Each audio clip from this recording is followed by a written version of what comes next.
you assess just how free agency went and maybe a little different approach it seemed like this year to what you've done? Yeah, I think we're really happy with where we came out.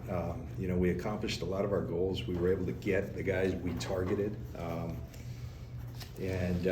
think it was very productive for us. So I was proud of our group. Really felt like a condensed amount of time. I mean, as a scouting staff, we do a number of iterations of free agency meetings, but when they added the 17th game, you play that deep. It's hard to get the coaches really on board, with the evaluation process. And our coaches, as you guys know, are very involved with that. But they got it done, and we were in very much alignment with them as to who we wanted to target, what we wanted to do. I mean, some highlights for me. I'm just looking forward to, we did some 2-year deals on the D-line, so we don't have to do this every year. It gets hard. There's a story to tell, and it's very compelling to people, and there's a lot of great stories you can talk about, the Samson Ebukams, the Charles Amenahus, the Kerry Hyders, who have had faith in us and played here for a year and gone on and done well for themselves. And so, there's a lot of effort in doing that each year. So I think finding some guys we really liked, starting with Floyd, Leonard, just an excellent football player who we've admired for a long time. We've competed against him. He's been very consistent. He's just like 10 sacks every year. Love the way he competes. Loved him coming out of Georgia. Played against him in Chicago, the Rams obviously. Watched him in Buffalo.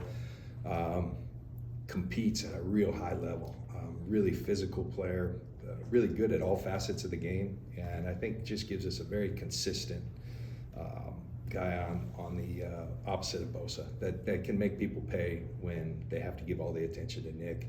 He's also very durable. He plays a ton, and love the way he chases. He just plays with great effort, and so it's a guy we've admired for a long time. So be able to land him was great. Yetur, told his agent, I thought he handled it like a house in Los Altos. You kind of priced it low and get the whole league interested, and then everybody, so it was, and Yetur was the guy probably of all of them that we signed that we had the most people in the league say, man, we were in on him, and a lot of guys after we landed him. And I think Yetur, the interesting thing, he's a long, skilled athlete, and he's a guy, I think we've been at our best when we've had one of those guys, Arden Key, Charles Amenahu, that can play outside and then slide down and go to the inside. It just gives you another layer of versatility to your D-line.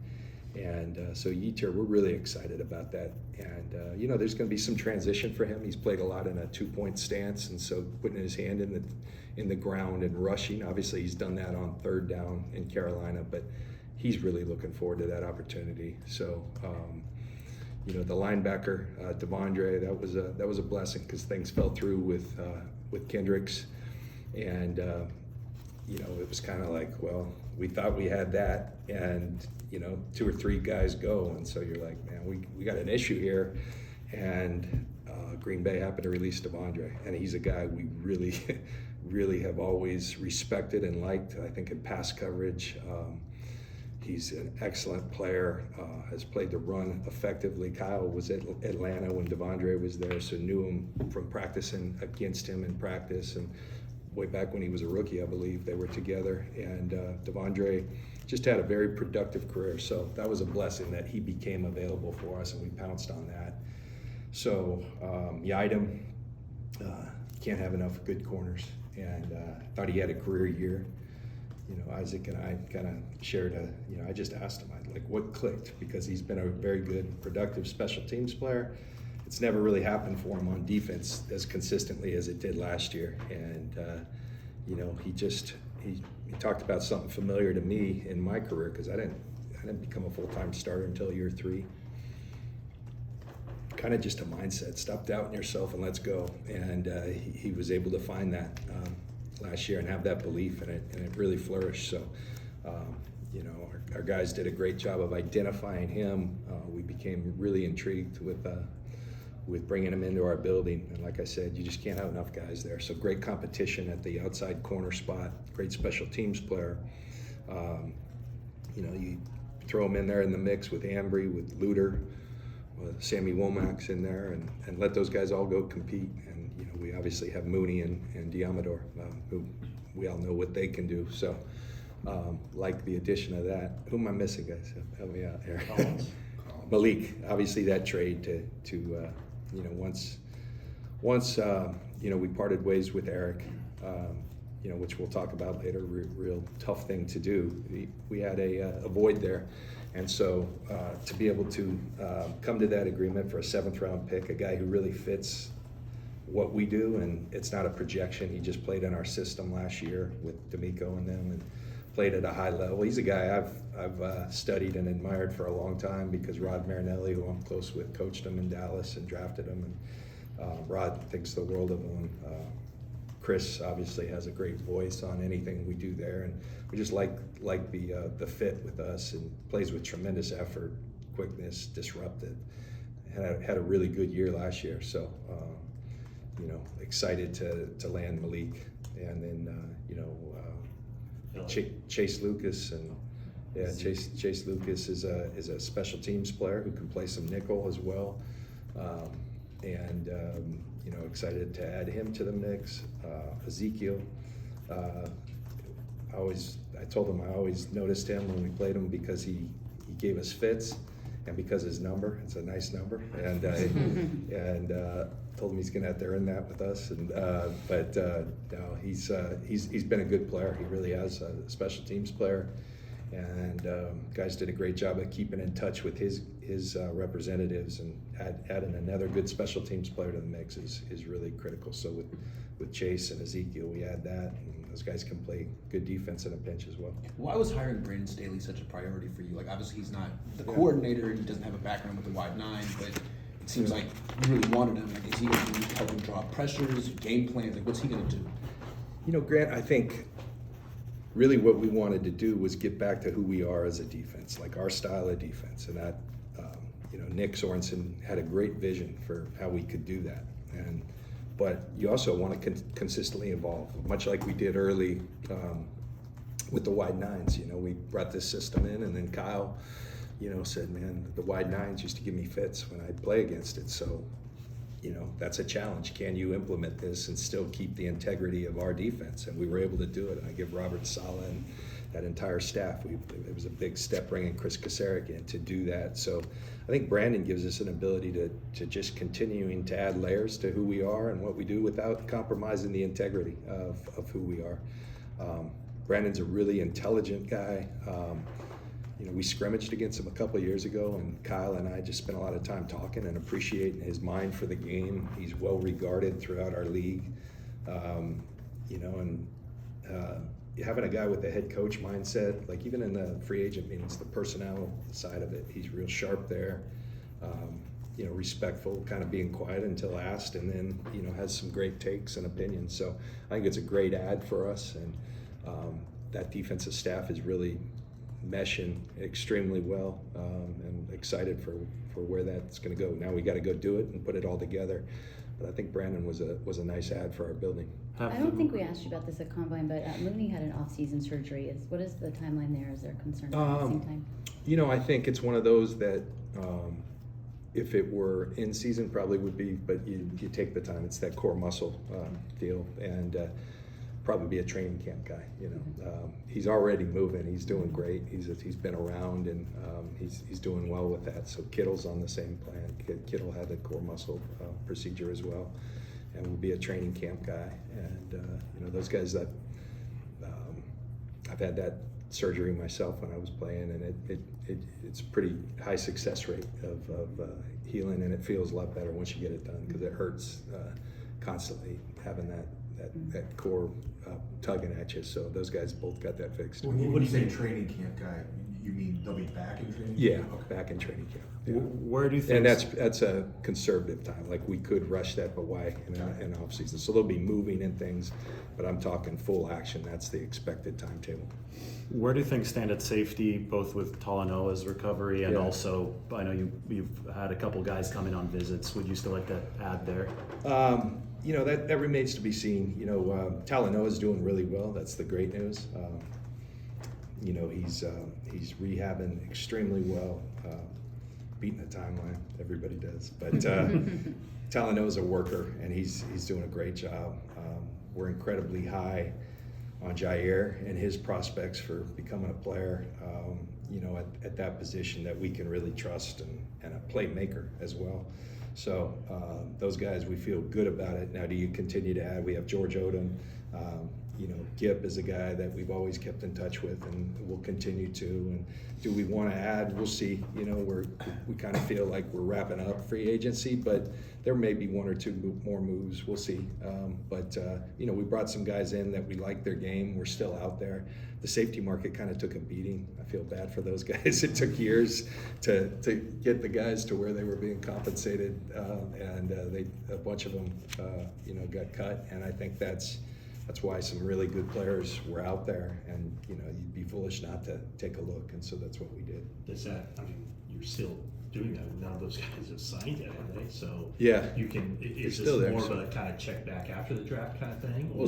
We'll see. Like we're gonna spend some more time discussing that, whether we make an ad or just go with what we have right now. We feel good about the position. So has Gip said that he wants to return and play this next year, or is that kind of just up in the air right now? I think Gip, we love Gip. I think Gip loves our place. So, I won't speak for him, but we've had good discussions, and whether that, we'll see. I think he's at that stage where it's a year-to-year thing. I know that he's still playing at a high level, so we like that. I haven't seen drop off on him, and he's a great guy to have in the room. Great leader, great part of who we are. Can you discuss or elaborate on the Eric Armstead decision? Yeah, tough one. We've rewarded we've been fortunate to draft and acquire and a lot of really talented players, and we've rewarded a lot of them. And so, some realities come to bear that you can't keep everybody, that you can't, and so you have to make some tough judgments. And we worked with Eric, and really appreciative of he and his family, and representative of trying to work something out, and a restructured contract. Took a couple different whacks at different ideas, and ultimately he wanted to go see what his value, and good for him because it was robust. I mean, you saw what he got in Jacksonville, and so he bet on himself, and good for Eric. But we just made a decision, and part of it was that he had missed some games. That happens, but at his number, we had to adjust it, and we made that trade for Malik, and so we wish Eric nothing but the best. Those are tough decisions. Eric's done so much for our team. He's such a fabric of who we are as a team, what the work he does in the community, the opportunity for him to be up on that 10-year wall, like that was important to me, that was important to our organization, it was important to Eric, but ultimately, like I said, he chose to bet on himself, and I think he made a good call because his market was there, and I'm happy for Eric, for Mindy, for their family, and we'll always be grateful for everything he's given us. Did you try to trade him before that? There was some talks of something with Houston, but we weren't going to put Eric in anything that he didn't want, and that was subject to them being able to work out a deal. And so we were going to do kind of Eric's wishes once we were going to execute his wishes, provided it worked with us, and so that's what that was. Because you wouldn't have gained the salary cap relief had you traded him, right? That's correct, but we, there was a potential deal in place, and I don't want to speak with that, but that's how it went down. Okay. Yeah. What about Dre Greenlaw? What's his timetable? Yeah, the Achilles take a while, so probably looking. Dre will tell you he's going to be back week 1. I think, and I don't put anything past Dre, but we have to be smart. Maybe a PUP situation, and so I think that Devondre gives us the opportunity of a guy who plays the way we play, a guy who's got a ton of experience that can fill in for Dre if he's not there, and then we have 3 really accomplished guys who've played at a high level, obviously. Once Dre is back, so. I think, go ahead. Have you been involved in trade discussions with regarding Ayuk and kind of? No, those are I know. Pittsburgh radio guys. I know. I'm sorry to disappoint him. I was just with Mike Tomlin and at the Michigan Pro Day, and Mike coached me, and so we're very close. And he's like, "Bro, what's going on?" Like I promise you, we got nothing. And nothing's going on there. We're actively talking with Brandon, trying to figure something out, and I always talk, we have a good history of working with the guys we want to get done to get something done, and it takes two sides. So can we do that? We'll see. There's a number of different directions, that it could go, but we appreciate the heck out of Brandon and who he is as a player, and we want him to be a part of the Niners, and so we're going to work towards making that a reality. So you're Look at, Would you guys be okay with him playing on the 5th-year option? Yeah, that's one of the options, but I think Would he be okay? we'll see. You got to ask him that. Are you still negotiating a deal right now, or just talking? We're talking with his guys, Okay. and trying to talk about some parameters of some things, and I'm not going to get into never do, but we're having discussions. That's a good thing. When you talk about a guy like Brandon, do you think about, like, you have a nucleus of guys here now that have been around for a while that are maybe getting a little bit older, of like who your next nucleus of guys are going to be? Like, do you think in terms of that with a guy like Brandon? Is that part of the process? I mean, there's nothing better than drafting a guy, developing a guy, watching him flourish, and then rewarding him. That's really what we'd love to do, and so he's a great illustration of that. And there's been a lot. You guys have watched it transpire. Brandon came in a really good player, but Kyle has a high standard for receivers. We all do, and so it wasn't just like instant. Okay, but because they're pushed and demanded so much, he's a great example of what can happen when you mix that ability, talent, drive with real high expectations. And he's become a tremendous player, and he's earned everything that's going to come his way, and we're really proud of him for that. And even when you think about, like, if we want Brock as our guy for a long time, you want to make sure you have a guy that he's comfortable with too. I assume that has to be a factor. I want them all. I really do. There's rules that and we push the limits, and thankful to our ownership for allowing us to be aggressive, but I think also thoughtful on how we construct things and giving ourselves room. But there's no doubt that because we've been aggressive so much, that there's some realities that we're gonna be faced with moving forward. You just can't have everybody. But Brandon is somebody we'd love to keep around. And from your understanding is he wants to stay, from what you've been understanding so far? He wants. Yeah, whether we can reach an agreement and all that, we'll see. So. Last week the NFL announced some sanctions on you guys. Yeah. What happened? Yeah, so I think first of all, I've got tremendous respect for our league, for our commissioner. I think he's doing a great job. Roger and I have a great relationship. Larry Ferrazzani, who runs the Management Council and CEC, and I serve on that committee, so I'm real fond of Larry. Those are some of the good people in our league that do great work. I have a difference of opinion on the severity of the discipline. We take accountability for what happened.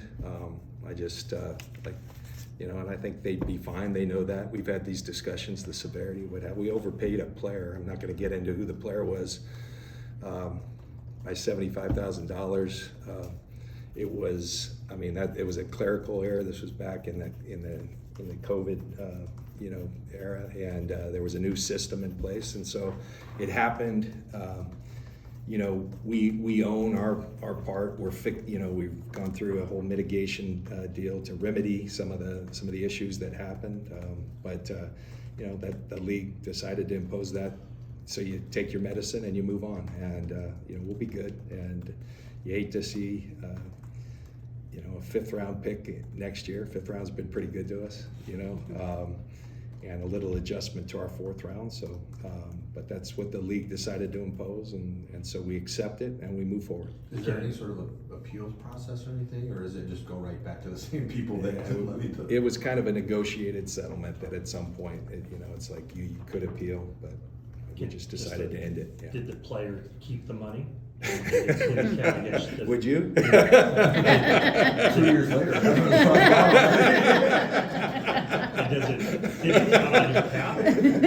Yeah, and you know, part of the issue, without getting in the weeds, you know, we tried to recoup it as opposed to reporting it, and so that's where our culpability was, and so we've learned from that, and you know, we eventually did report it, but we kind of went down the road of trying to recoup it. And, the player did what you think he'd do. Unsuccessful. Brad, as you noted, you know, great success extending your guys. Yeah. And development and all that, but those extensions have, you know, have varying degrees of difficulties. Mm-hmm. Devo, one trade, you know, et cetera, et cetera. Does it sound like maybe this Ayuk thing could not be easy? Well, I hope it is. I don't think they're ever easy. I don't think anything that's worth it is ever easy. You know, I think you have to work, and I'm all for players. Like, you know, it's, as I said, I just told the story of a guy we drafted, and I've watched him grow, and I really, Brandon's special to me personally. He's special to Kyle. He's a special part of our team. He's just, you know, we use that word warrior for him. That's who he is, and he's also incredibly, his movement, and he's got a real cool package that he brings to the table, and his competitiveness. So there's so many reasons we want him to be around, and you know, we're gonna strive to make that happen. And will it be difficult? I'm sure it will be, but you know, we've done a good job of that. And yeah, there's, you know, are there some trials in those things? Sometimes there are, but you know, ultimately that's all forgotten when you get something done, and I hope that's the case here. John, we're more than 20 minutes in this. We haven't asked you about quarterbacks, and other than not being asked about quarterbacks by people like me at this time of year, has having some stability at that position changed the day to day of what this offseason has looked like for you? And if so, in what ways? I mean, we wanted to, you know, we got Brandon Allen re-signed. We're kind of waiting on Darnold, because Darnold had interest if a starting opportunity didn't present itself and coming back, you know, at some point. And good for Sam. I'm really proud of Sam. He came in for a year, was tremendous. You know, I'm in there early, and Sam was always one of the first guys in, and really embraced the opportunity to learn. So Sam did a great job. Really excited for him and his opportunity in Minnesota. But then we went about, okay, let's get Brandon done. And then, you know, we kind of gathered and said, let's go get one more option for competition at that number 2. And Dobbs is the guy we settled on, and they had some competition for him, but we're able to get him done, and we're excited about that. So, but you're right, you know, having stability there, it is nice. I was at the Michigan Pro Day the other day, and you know, I was talking with J.J. McCarthy before, but just to be able to talk and really not be, of course you're interested in the way he threw the ball. I'd be, you know, like, wow, you couldn't help but notice this guy's a really talented player. But I was talking to him, he went to my mom's high school, you know, and so, which was an all-girls school. So I had some fun with him over that. And but we're from the same area and all that. But to have that belief in Brock, to have that stability, and then have 2 backups that we like, that we're going to let compete for that number 2. And seems like the trend right now, everyone's keeping 3, and that's a change for us, but it's nice to have that stability as well in your building, that you have 3 options. And so it is very nice to be able to focus on the other you know, parts of your roster. I wasn't going to bring it up, but you brought it up twice. So since you did go to the Michigan Pro Day the other day, he brought it up 2 times. I wasn't going to say a word, but he has brought it up twice. He wants to be asked about it, clearly. Can't help yourself. He brought it up twice. 49ers? It's called bang for the buck, you know. I had this urge. We've been going through free agency. Really have had productive our formal draft meetings haven't started, but really been good. We've been going hard on the draft stuff, and I just felt the urge. I want to get out, and I thought about going to SC, and Tariq Ahmad said, JL, if we're going to go, we should go to Michigan. There's 18 guys, you know, that are likely to get drafted, and you really see when you were there, and they're all quality players, they're all quality people. It was really impressive what they built there. So there you go. I'm going to go. You guys have a great rest of your time. What was cool when I was there, I ran into, had no idea they were going to be there. Moody and our kicker and Ronnie Bell were both there supporting their teammates. So that was How cool. hard is it going to be, just looking at big picture? The roster seems very good and crowded now. Yeah. You have 10 picks. How hard is it going to be to draft to maximize chances of making the team this year? You know, I think we're looking forward to that many picks. I mean, being back in the first round again, albeit at the end of it, that's an exciting thing for us. I love the draft process. It's really exciting. I like, you know, free agency's fun, but free agency's crazy, and it's just, it kind of seems frenetic, and you know, you always devise a plan, but it's very fluid. I just like the process of the draft and the way we do it, and it continually, the longer we're together, I think it improves each year. So excited at the opportunity of adding that many players now. Do you take them all? Do you move around? You know, that's always subject to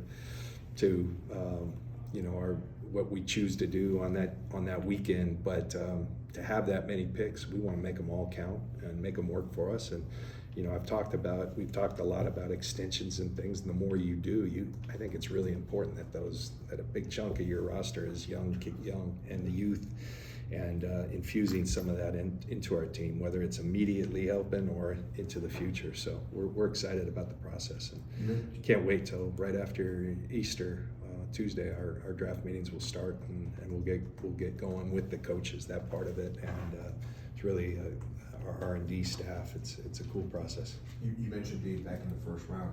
How different is it, and how much have you felt in any way not having those first round picks, other than just not making a pick on that night, in terms of the way the roster has been built out over the last couple of years? Yeah, it's I just think the higher you are in the draft, the better players you're gonna get to look at. I mean, I think this is a deep draft at certain positions, especially. So, you know, be it first round, second round, I just think, you know, you're likely to get a bigger pool of quality players at the top end, and so that's nice to be back there. And it's just kind of boring sitting there every year watching everybody pick when you're just kind of doing this. And so we're excited to be back in there. Before free agency, you extended Colton McKivitz. Yeah. What do you see from Colton in his first year as a starter? Why do you see him as, you know, a guy who's part of your future? Yeah, I think Colton's a really good player, you know, and I think that, I know there's seemingly a lot of views on, you know, what he didn't do. I focus on, I thought he played really well, and I thought, you know, it was hard to let Mike McGlinchey walk, but I thought Colton filled in well in both the run game and the pass game, and you know, you want to extend those guys, and we were able to do it on a shorter term deal, but keep them around for 2 more years. That's a good thing for us, and excited for Colton. Behind George, you have Braden and Cameron. How are they doing, not only recovery wise, but looking forward? Because George, you know, with the style of play he has. Yeah, George is George, and you know, I mentioned the issue he's going, but that's not a major thing. He did a great job staying healthy and playing at a high level. We drafted those 2 young men last year, and I thought they did a really good job. Latu unfortunately got hurt, and so missed the majority of the year, but Braden really seized that opportunity, and I think he's going to be a good player. He helped us a lot on the special teams, but then you know, played meaningful snaps, you know, at the end of the season, and I think he's got a chance to be a good player for us. And losing Charlie Warner is a tough thing, because Charlie was a really good, kind of, I think, one of the more unsung players on our roster, and you know, that was tough, and you know, like I said, you can't keep them all. We tried, it didn't work out, so I wish Charlie well. He's a great contributor to us as a tight end, and on the special team side of things. So Falcons got themselves a good player. And Cameron's recovery. Cameron's doing well. Yeah, he's doing well. He's you know, he should be ready for the off-season program, and you know, ready to go with him. How helpful was the use check renegotiation to get you guys under the cap right there at that deadline? Kyle was tremendous to work with. You know, it's one of the first things we did when we got here was signing Kyle in our first free agency. Been such a good player for us, I love watching the way we use him and the way the multiple roles that he can play. And he's, you know, he's been at the top of that market for a long time. And, you know, we asked him to make a little adjustment. He worked with us, and it's great. He's actually here. Yeah. You know, he's here. I was giving him a hard time. He's here as his wife's guest.